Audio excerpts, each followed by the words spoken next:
I'm honored to be speaking to Dr. Nicola LeFanu, whose new work, Triptych for Baritone and Chamber Orchestra, is the centerpiece of the concert given by the Welsh Chamber Orchestra to close the Beaumaris Festival. Unfortunately, Dr. Rowan Williams, whose memorable poetry is the inspiration for Triptych, he's unable to attend this session. But I'm happy to introduce another Dr. Williams, Dr. Jeremy Hugh Williams, who will be soloist with the orchestra in this first performance of Triptych. And he's no stranger to the music of Nicola LeFanu. I'm so pleased to be able to talk to both of you.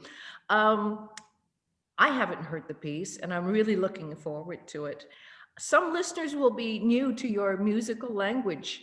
How would you describe it to the uninitiated, and what should we be listening for? I think my music is lyrical and it can be dramatic. And clearly it's in what's called a classical contemporary idiom.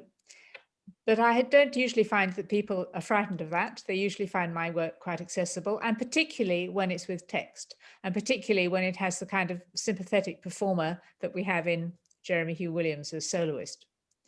So that's a brief answer. I could obviously give you quite a long answer about my music, but I think lyrical and dramatic probably sums it up. And it's no secret that I've composed a lot of opera, and that perhaps is what lies behind my suggesting those two words as a way into the piece. Is there anything in particular we should be listening for as new listeners? I think it's always worth reading the poems beforehand, because every listener has a different response to a poetic text. And if the listeners have had a chance to read Rowan Williams' wonderful poetry, they'll already be forming ideas about the kind of way they feel about the imagery in the poems. And then when they hear the work, with luck, it will speak to them much more so, because they have an idea of what it's about. And in a minute, we'll probably talk about those poems and talk about some of the images in the poetry. As a performer, Jeremy, you created the role of Hiroshige in the opera Tokaido Road, and also have performed in another one of Dr. LeFanu's operas, Dream Hunter. You also premiered The Swan in its chamber version and also in the version with piano. As a performer, how would you ask the new listener to approach this music? Well, Nicola used the term lyrical, and it is very lyrical writing for the voice. Many contemporary composers seem to refer to syllabic setting, so that for every syllable we just get one note, and that's all very well. But Nicola uses many notes on one syllable quite often. And that is a wonderful thing for a singer, especially when it depicts the text in such a rich way. And Nicola chooses her poetry and her text very, very carefully, I know. And she also spoke about the drama in her music. This is certainly a dramatic piece as well, and there are some uncomfortable images in some of the poetry, and I was reminded of the seventh opera of Nicola, which is Dream Hunter, in which I created the role of Domenico. And there was quite a lot of horror almost in that opera. So I see some of that horror present just for a moment in this cycle, which otherwise is quite a beautiful portrayal of spirituality and also what it is to be Welsh. One of the things I did notice about the concert program itself is that it is a triptych. Your work is flanked by Beethoven and by Haydn. And of course, Haydn was Beethoven's teacher. They didn't necessarily get along, but of course, this is a big Beethoven year. And I was listening to an interview of Joan Tower, the American composer, and she was saying that a picture of Beethoven is above her composing desk. And I was wondering whether, well, who influenced you? And is Beethoven an influence? Do we all, as musicians, owe something to Beethoven? If the light will allow, I will show you the picture above my piano. Ah. This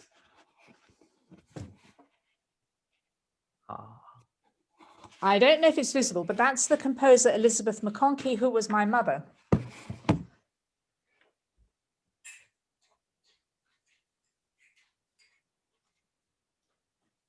So I was never conscious of her as an influence, and yet, of course, she was an enormous influence. How can you be the daughter of a composer and not be influenced by that fantastic role model?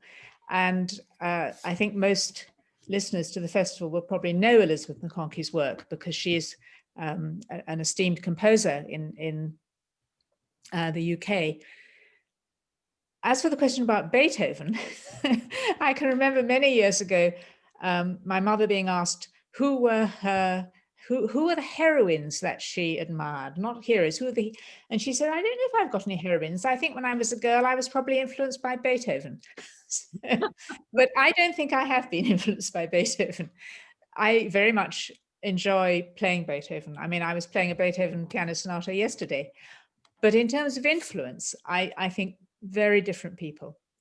I think of my teachers. I was taught by Jeremy Dale Roberts, who was head of composition at the Royal College of Music.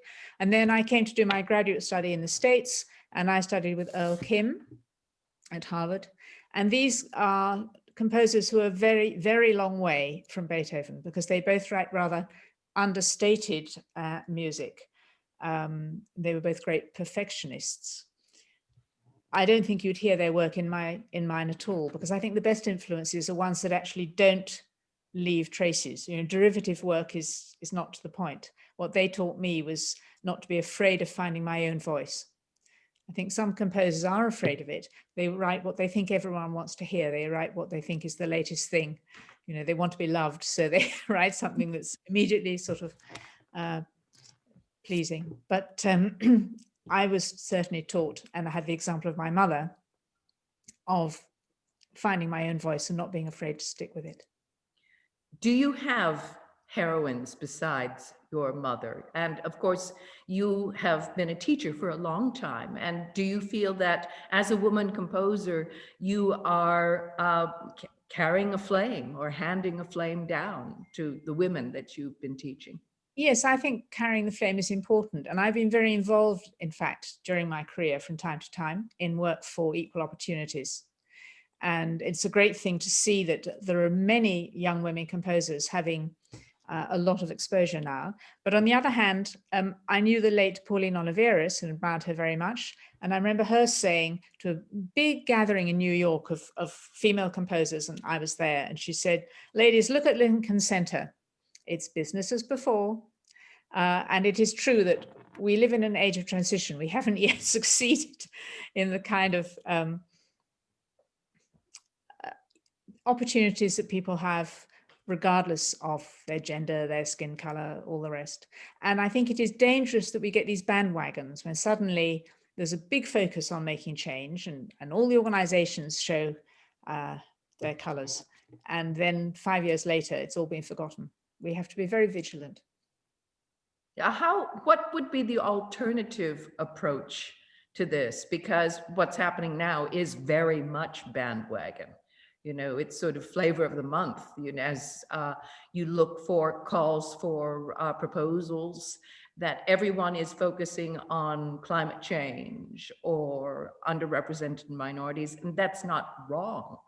But what would be the alternative to the bandwagon approach? Well, I think the main thing is that only knowledge of the repertoire will really create change. In other words, when people are programming music, if they don't know music that's composed, for example, music composed by women, then they can't program it. So that actually making sure the music is heard and is available is what's really, really important. I'm very happy because I've just had a CD come out of my orchestral music. Now, this means that people who certainly don't know it, because it was mostly played a long time ago, a new generation will be able to get to know it. Now, they may or may not then choose to play it. That's another issue. But I think that making certain that music is known by whatever means we can, that's what we have to work for, because that creates long-term change. And certainly publishers are much, I mean, my publisher, Edition Peters, has just as many women composers as men composers, and this is great. That's fantastic. Getting back to Triptych and the poetry, what do you look for in a poem before you set it? And why did you pick this particular set of poems? You know, as I've read some of Rowan Williams' poetry, I note that this was not a preset set of 3, and that the last poem is actually a translation / adaptation of a poem that was originally in the Welsh language. How did you discover these poems, and why do they speak to you? It's an interesting story, and I'll tell it maybe in full, which is that when Jeremy invited me to have the commission for the Welsh Chamber Orchestra and himself, I felt quite strongly that I wanted to set a Welsh poet. But although I know that Jeremy, as a Welsh speaker, can sing in Welsh, I don't speak Welsh. I'm Irish for a start. And so I knew it was not appropriate for me to set a poem in Welsh. So I looked for poetry written in English by Welsh poets. Now, there's some I know and love already. R.S. Thomas. I know a bit of Gwyneth Lewis. I love Gillian Clarke's work. And then I made some discoveries because I read very widely in Welsh poetry for several months. I think Mena Elfyn was quite a discovery. I didn't know her poetry before at all. But none of these struck me as the right poetry for me for this piece. It's always very hard to say why. Composers are quite predatory looking at poetry. You read, I mean, I read it voraciously, and I filled a commonplace book with poems that I wrote out by hand, because that's the only way I can be certain I've got right inside them. And I still got it, and I looked with some pleasure at some of the poems that I thought of setting, but I knew they weren't quite right. And then I was having supper with my old friend, the poet Kevin Crossley Holland, with whom I wrote 2 operas. And I told him, you know, I'm really stuck. I can't find the right poems. And he said, well, what about Rowan Williams? And now I knew Rowan Williams as a wonderful person, Archbishop of Canterbury previously, and I had heard that he wrote poetry, but I didn't know it. And I said this, and Kevin said, well, I think you should. So I had a volume quickly, got hold of it. I think the first volume I got hold of was this little one, The Poems of Rowan Williams, which has a lovely Gwen John on the cover, an artist I like very much, and that picture's in the National Gallery of Wales. Actually, there's a Gwen John in my gallery, the gallery in York, where I live. And as soon as I started reading, I understood why Kevin had suggested it, because these poems spoke to me really quite strongly. One in particular, the Strata Florida, which is not your Florida, Paula. It's the flowered way. It's in Wales. But of course, the first thing was to find out whether Dr. Williams would allow me to set the text. So before I got too involved, because it's fatal to get thoroughly embroiled in a setting if you haven't asked permission first, I wrote to him. And I was very fortunate because he wrote back that he would be delighted for me to set his poetry. And very usefully and helpfully, he suggested 2 other volumes of his that I could look at.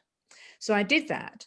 And then within those, he then made a further suggestion of things I could look at, because I had outlined to him the kind of poetry I was looking for. I wanted something which would celebrate Wales and would celebrate the beauty of the natural landscape in Wales.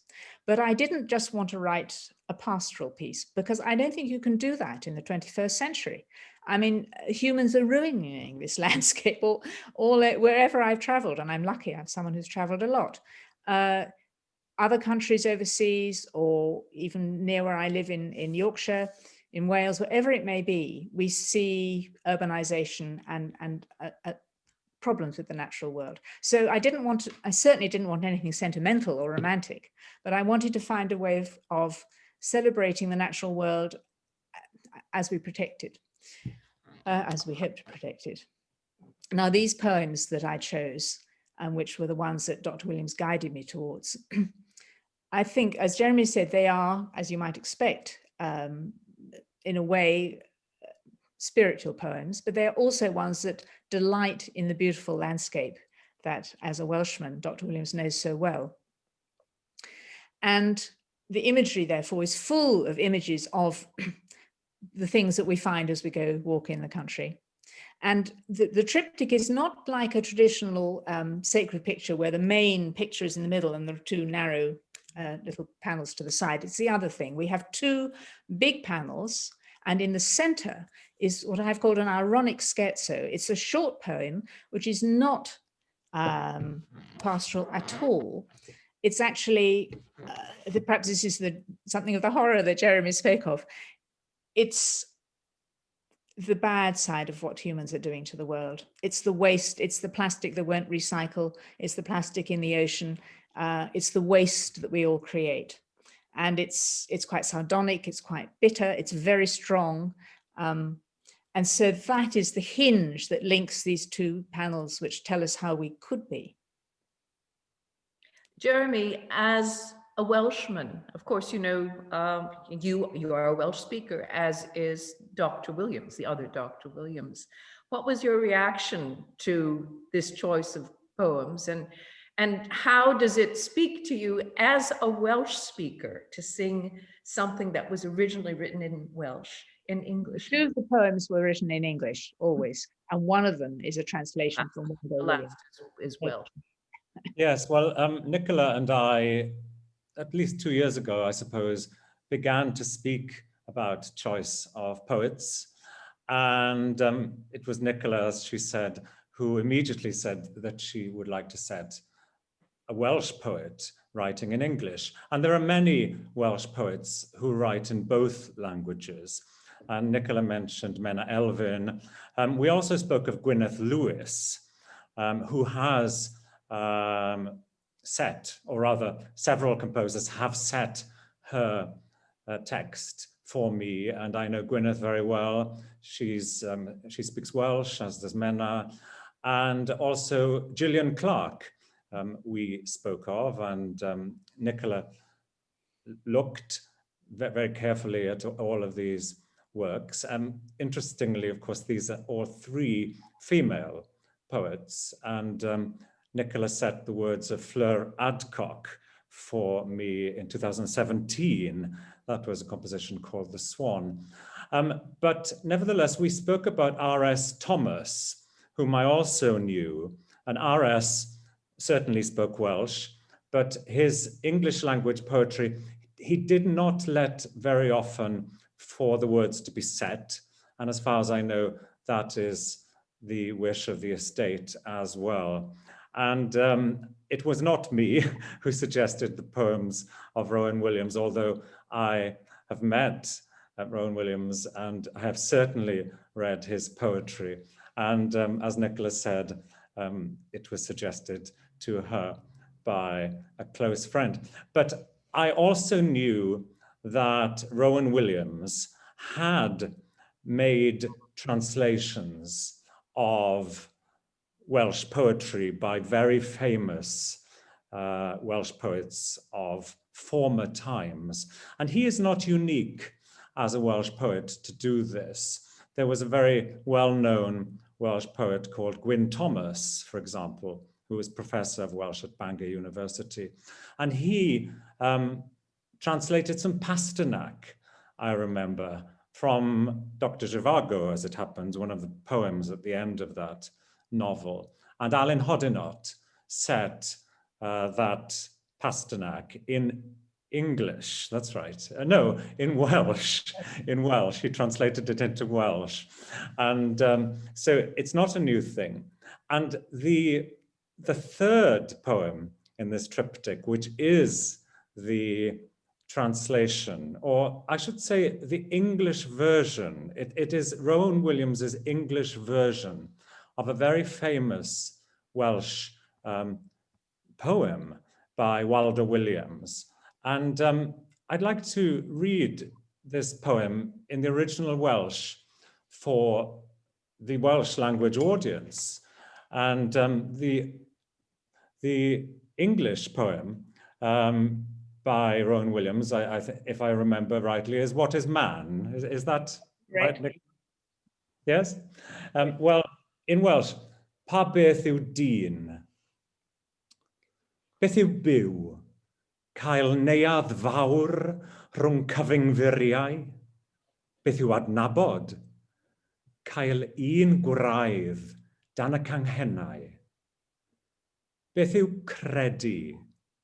Gwarchod tref nes dyfod derbyn? Beth yw maddau? Cael ffordd trwy'r draen at ochr hyn elyn? Beth yw canu? Cael o'r creu ei hen athrylith?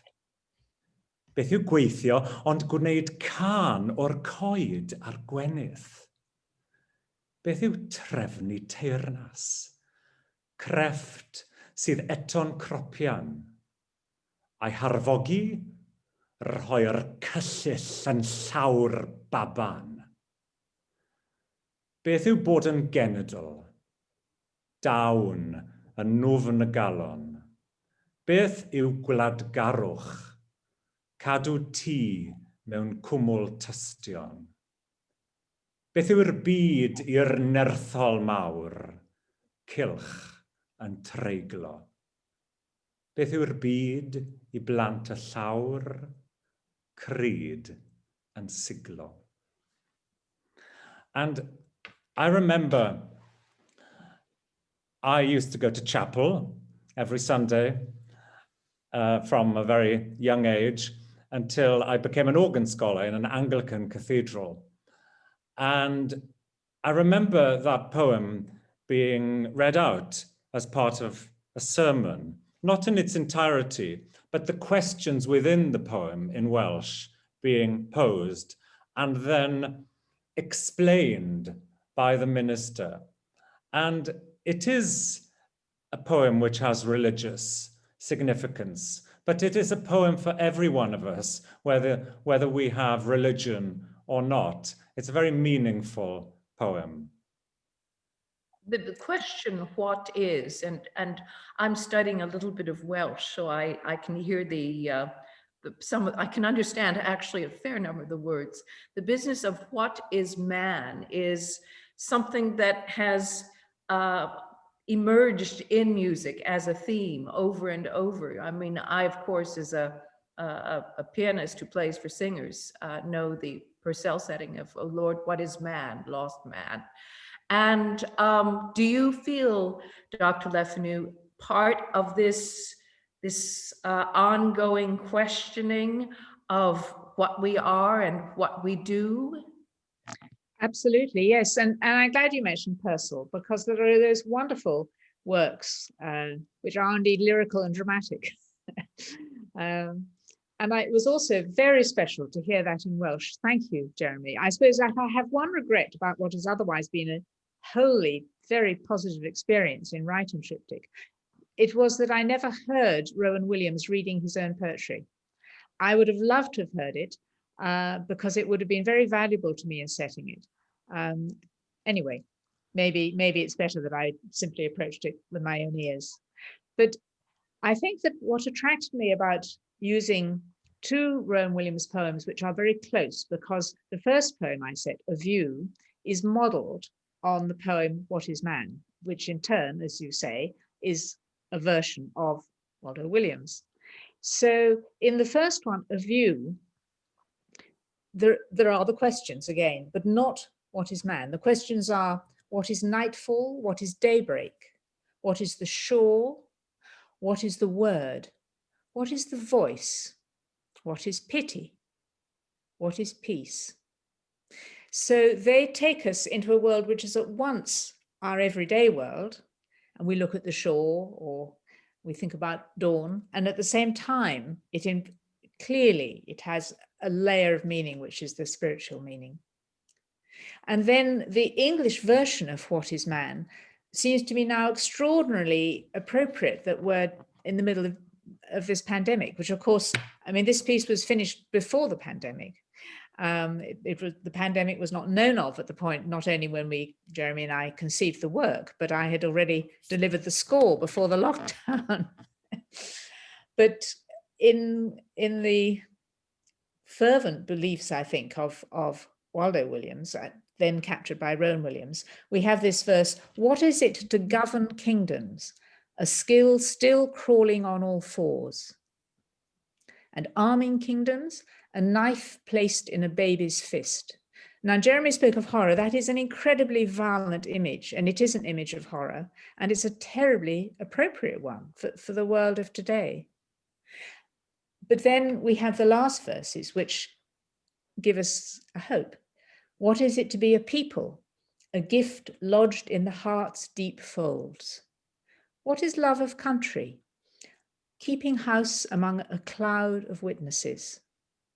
And then the end: "What is the world to the wealthy and strong? A wheel turning and turning.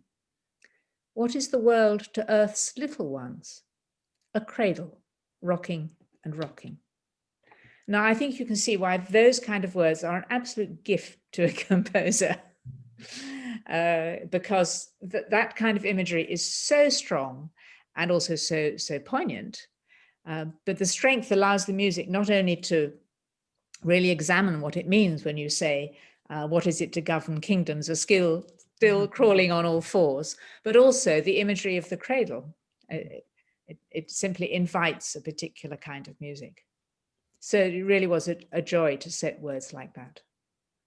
I'm sort of curious about your compositional journey, in that I've heard Torquedo Road. I know the Swan quite well, and of course, this newest work is very, very spiritual. How has your music changed over the years? How did you, has there always been this core of spirituality in your work from the very beginning, or is this something that you've grown into? I don't think there has been, no.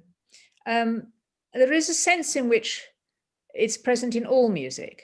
I mean, for example, I'm not a Lutheran, but I love the music of Bach very much. And Bach, who was, clearly a devout Lutheran, is also very much a humanist. He always strikes me as very much a humanist composer. And so I think that quite possibly people looking or listening to my early music, they might find something spiritual in that I was not aware of at the time. I think the humanist is perhaps stronger running right through. It's always hard to say what one's own compositional journey is. I was confronted by it with this brand new CD that's come out, because there are two orchestral pieces from 1973, a big piece I wrote for the Proms, and 1975, a piece I wrote for the CBSO. And then there's a long gap up to Threnody, which I wrote for the Irish Orchestra. And finally, The Crimson Bird, which is a work of the poet John Fuller, with whom I've also worked a lot. And it was quite strange to me listening back to the work from 1973. I was a girl, I was 24 or something. And then The Crimson Bird was premiered in the year of my 70th birthday. So when you have such a long career, over 50 years of writing, other people can probably trace a journey that I would find quite hard to trace. I mean, I think there's probably been some opening out of my compositional language. It's probably more open to expression than maybe it was very early on. It's hard to say. But I think some of the things that have always fascinated me have remained with me all my life. For example, I've always worked with theatre, with opera, right from the beginning. And I've always written for voice, and I love writing for voice. But opera and any work with text, they are hybrid works. They're not what you might call pure music, inevitably, because we respond to the text or we respond to the dramatic situation. And I've always wanted also to write what I call abstract music, string quartets, clarinet quintet, solo piano, because I feel I need both. I think it's very important to write art music, pure music, and not just deal with the more, what I've called the hybrid work. I think they feed into each other. And as an elderly composer, it's quite hard to keep making sure that one renews, that one's skills are not just habitual ones, but that one has to try and find new skills. And I think writing the tough forms, as well as enjoying exploring opera, which is a collaborative form, these things feed into each other and are really important. When you write, do you have, well, of course, Jeremy has done so much of your music. Do you write with a voice in mind? I certainly did for Triptych. I felt very, very happy to be writing for Jeremy and for the Swan. I think I love to write for a particular person. And the curious thing is, it doesn't limit the work. I think on the contrary, something about the precision of writing for a voice, where you know exactly the range and where the strengths of the voice lie and so on. They give the work an additional quality, which I think sometimes makes it then, appeal to other singers. I mean, the very first, not the first vocal work I wrote by a long way, because like all teenagers, I wrote quite a lot of songs. But the first vocal work of mine that you might say was a mature work, which is a solo soprano piece called But Stars Remaining, which was written in, I think, 1971 for the soprano Jane Manning, who was the sort of leading new music singer of the time. And Jane performed it marvelously. And I wrote very much with her voice in mind. I knew her voice very well. And that's been sung by many, many, many sopranos since. And I think the fact that I was inspired by Jane's voice was what gave the piece a kind of edge, a kind of precision and love of the voice came out into it. And so, yes, it was very much written for Jeremy that I wrote this triptych. And indeed, when I wrote Tokaido Road, I asked for Jeremy's voice to create the main part of Hiroshige, because I knew exactly what Jeremy could do, and that's what I wanted for that part. You've mentioned before that this is, Triptych is a good work in a very, very strange time. And one of the things I'm curious about, as a performer, I know how the pandemic has affected people who need to go out and perform in a venue in front of people. How does it affect you as a composer? How has it affected you as a composer? And how is a composer impacted by something that forces one to look inward, so to speak? Well, it's a double-edged sword, is that the phrase? Because on the one hand, I've had much more time to compose this year, so I've written a great deal. Because normally my life is full of travel, of meetings, of projects. I serve on musical charity committees and so on. And although I live in the north of England, I usually am in London at least twice a month. None of that has happened. I've simply been at home. So in one way, you could say that peace and quiet and absence of road noise and all of the rest is wonderful for a composer. But I don't find it so, because firstly, most of my friends are performers and they're out of work, no income. I mean, that's awful. And secondly, I feel so starved of live music, and I haven't been able to go to rehearsals. I mean, rehearsal for a composer is often more important than performance. And I've had 2 or 3, quote, premieres this year, which have been entirely online. And even though I'm delighted that Triptych is being done online rather than lying unplayed for months, I still can't say I find it satisfactory. I wasn't able to partake in the rehearsal, which is the sharing of music as a social art, after all. It's not a solitary art. In July, some piano pieces I'd written, the pianist who had a whole live tour planned had to do it all as an online thing. I sat alone at home in front of a screen and listened. And honestly, it meant nothing, frankly. Whereas if you're there working with the player in rehearsal, talking to the audience, sharing with the audience, music being a social art, it's really important for a composer to be part of all that.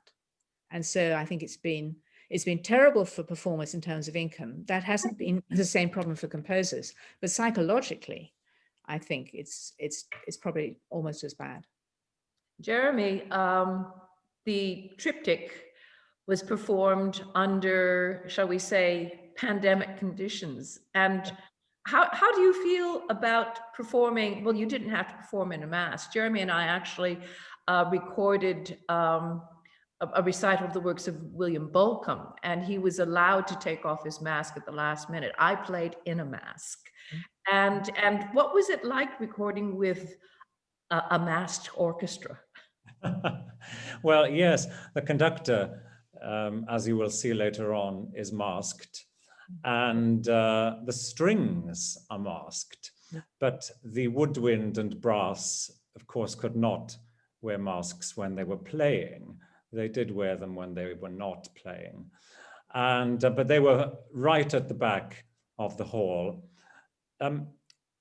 I should perhaps first mention the difficulties of the orchestra itself, because each player was positioned 2 meters apart from one another. And that is a very strange thing for an orchestra. If you think that string players always share desks, music desks. And the reason behind that is that they can feel the ensemble, they can hear the ensemble, and they can play as one. And so that is the first difficulty.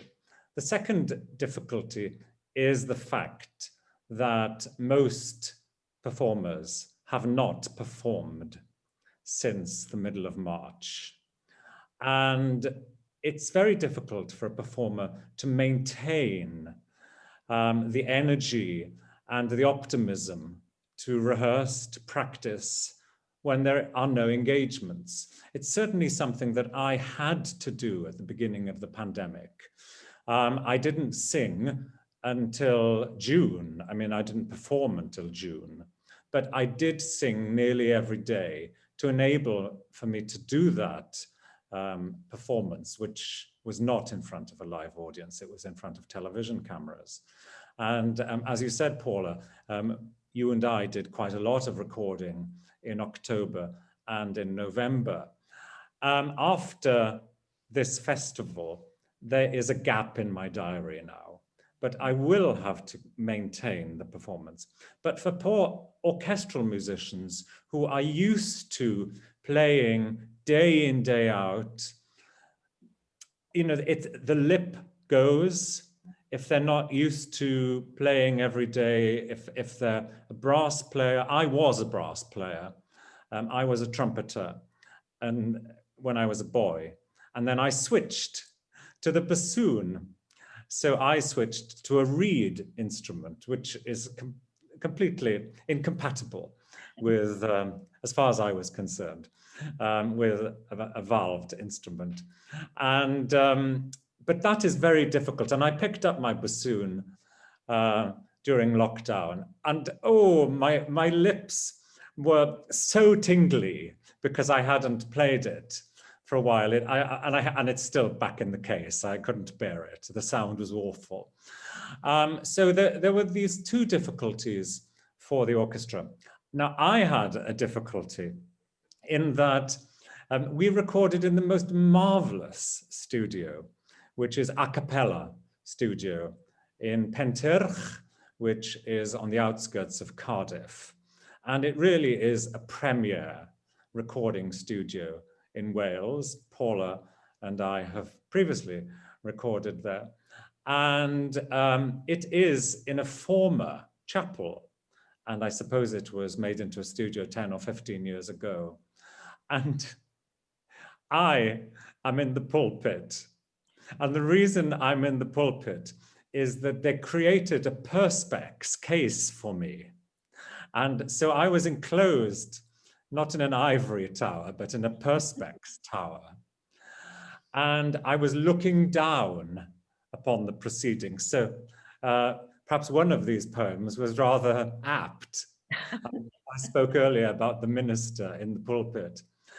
And so I could see the conductor out of the corner of my eye, who is a little to my right, but the wind and brass instruments were positioned under the gallery.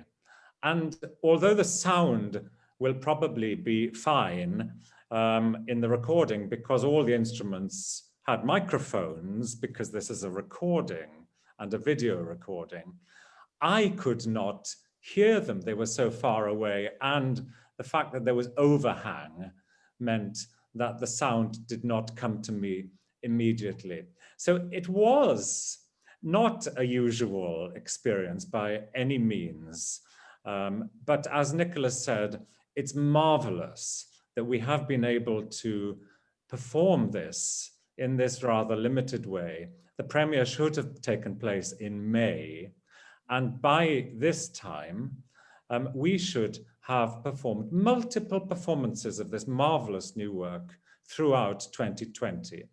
Fortunately, the majority of these performances have been postponed to May 2020, when we hope that certainly the majority of people will have, or the majority of people who are at the greatest risk of this virus will have been vaccinated in the UK. And hopefully we can have some kind of concert normality by May 2020. And we will be able to hear this on a concert platform several times. And I know that Dr. Williams has agreed to come to the performance in Ystrad Gynllais, which is where I believe he grew up. Dr. LeFanu, have you ever met Dr. Rowan Williams face to face? No, we corresponded, but we haven't actually met.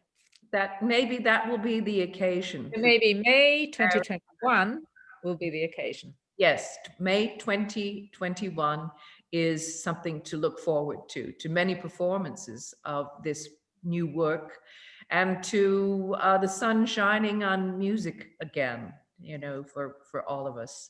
I think your comment that music is a sociable art is very, very apt, because while it's a wonderful thing that I can be in Tucson, Arizona, Jeremy can be in Wales, and you can be in England, and we can speak together and commune together. And were it not a matter of the morning, we could probably have a cocktail together. It's not the same at all. But it is indeed a wonderful opportunity for people to get at least a taste of what this wonderful work is. I'm so happy that both of you were able to join me, and I'm really looking forward to hearing this work in this virtual festival. It's later in the day, so to speak. But we can always, this is one of the wonderful things about a virtual festival. You can come back. And that, I think, is a real plus, so that you can taste and then you can come back and discover something new. So let's look on the bright side. I do thank you.